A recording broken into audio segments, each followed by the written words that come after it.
Name? My mind had been wandering again. The man looked at me patiently. Name? He repeated again.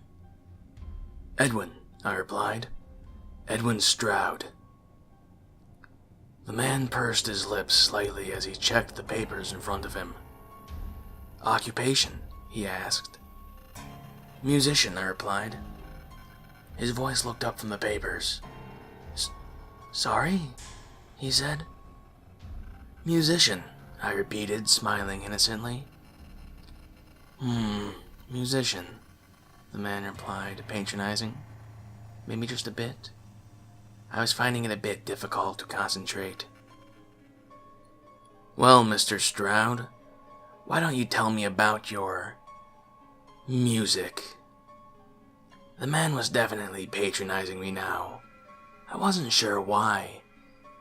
I wasn't even sure who he was. I struggled to focus my thoughts back as far as I could. It's kind of strange. When I was a child, I suffered with extreme mellophobia. You know what that is? The man nodded. He was looking at me very intently, not looking at me so much as looking into me. Well, all through my childhood, I had this fear. I would freak out if I heard music. Any kind of music. Do you know how difficult that is? How hard it is for your family? TV with the sound off. We used subtitles. No kids' parties or days out. I was homeschooled because I would just go berserk at any tune. I had panic attacks. Music sounded like dragging nails down a blackboard. It had a physical presence, stifling me, battering me with rhythm. I guess my home life was pretty stressful. My parents started drinking a lot. I can't blame them. Who would want a child to ruin their life? A child that, by one way or another, you love unconditionally. Yeah, I guess it was tough. Anyway, as I said, my parents used to drink quite a bit, and I'd hear them shouting as I would go to sleep. That became normal. No lullabies, just tension and anger and fear. One night, I remember the usual bedtime routine. Trying to give my father a hug, him not being able to look at me, and me hugging his leg, his whole body tensed as though it took all his willpower not to lash out at me. My mother smelling of raw alcohol, smothering me with sarcastic cooing and forced affection. I went to bed and the usual nocturnal arguments began. They soothed me. Then I heard something. I guess it was music. I was half asleep, but the music seemed beautiful. I soon fell asleep and the music was just a memory. The next day, I asked my father about the music he was playing last night. He said that he and my mother had decided to split up because it was a self-destructive situation, that her drinking was way out of hand, and that he had put some music on after she'd gone. I guess it was a kind of parting fuck you. He never played that song again. I figured I was over this phobia, but after never hearing music as long as I could remember, it took a huge amount of willpower to actively seek it out. To go against everything that my brain was telling me not to do, like skydiving or bungee jumping. I remember I must have been about 12. My dad was out and I turned the TV on. I turned the volume up slowly, tentatively. The saccharine advert jingle shot like electricity down my spine. It sounded discordant, metallic. It was jarring in its ferocity. I couldn't move. I wasn't over it. I started to panic. I collapsed on the floor. My father found me about an hour later in the fetal position, rigid with fear and covered with sweat. He got rid of the TV. I blinked, the memories fading fast, and I was back in the room. The man was still staring at me intently, the fluorescent lights reflecting in his glasses. He pushed them up the bridge of his nose slightly and leaned forwards, almost imperceptibly. "Then what?" he said. As he finished the sentence, his mouth curled in the corner, as if he was somehow humoring me by listening to this story. By the time I was 15, my dad was hardly around. He would be out drinking all the time, and doing whatever else he did now that Mom had left. I found I could go out at night. There was less of a chance of idiots with loud car stereos or TV noise. Even people singing used to make me feel weird. So my dad would be out, and so would I. I was pretty much nocturnal. I would sleep in the day and used earplugs in case the local ice cream van came round and sent me over the edge with its tinny, feedback-like howl. I would casually observe people from the safety of the darkness. Not like a peeping Tom. I'm not a pervert or anything. I'm nothing. No thing. I should say at this point that where we lived was not far from the edge of town, about half an hour's walk away, and I used to head out on my own in the dark. Doesn't that sound crazy nowadays? And just listen to the night sounds. One night I was out lying on my back, looking at the stars when a car drove past and stopped. It was about a quarter of a mile away, I guess. A man got out and I could hear the music again.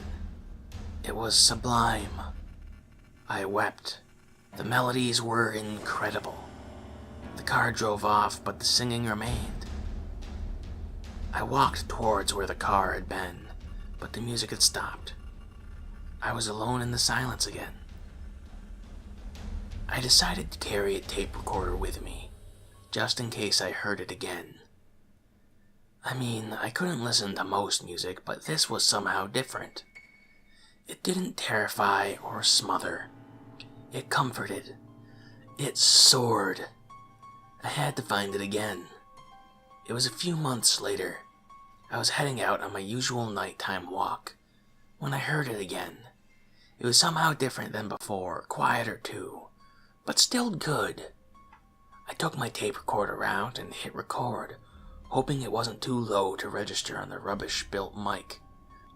I wandered around trying to find where it was coming from, but it just seemed to hover in the air. I looked around, but my only other witness in search was an old dog resting under a bush. But before I could trace it, it was gone. Over the next few years, I managed to record some more tunes, but they were so rare and fleeting, I started to treasure each cassette and hid them away from my father in case he smashed them like he smashed all the records when I was young. This was my music. So you hid this music from your father. Why was that? The man didn't even seem to be blinking now. He was completely emotionless. Yes, I replied. He wouldn't have understood. All these years of not having music in the house, then finding my cassettes with beautiful music. It would have been too much for him. He got angry when he was drunk, and he was usually drunk. I don't think that's the reason, said the man. Is it? These last two words were very deliberate. Is it? Maybe he thought I was lying about my father. Maybe he thought I didn't have these wondrous tapes hidden away. We found your tapes, he said. There were lots of them. I knew I wasn't lying. When did you start making your own music? Again, the sarcastic tone. I didn't understand why he was patronizing me. I smiled. It took me a long time to figure it out. I was having to make do with finding these songs just floating on the air. They didn't happen very often. but I would treasure them when they did. Then I found out how to make the music myself. It was not as hard as you'd think. The tricky part was finding musicians up to the job. Like they say about stories, everybody has one good one in them. Some have more than one. The trick is to get them to make music for as long as possible. That is where I needed to study, to tease these songs out of the chaos of thought, to write longer songs. At first, like any musician, I was clumsy. Hours of work may only produce a few chords, maybe the beginnings of a melody. I did learn, though, and became more productive. The song started to flow, and I began to fall in love with music. Because of my condition, I could only work with one musician at a time. I would record what they had to offer, then move on. I would mix the separate recordings together to make whole songs. I had to travel around to find people to work with, and I found talent everywhere. The expression on the man's face seemed to change for the first time. He still looked into me, but now he didn't like what he saw. He was done humoring me now. You know, we also found your recording studio.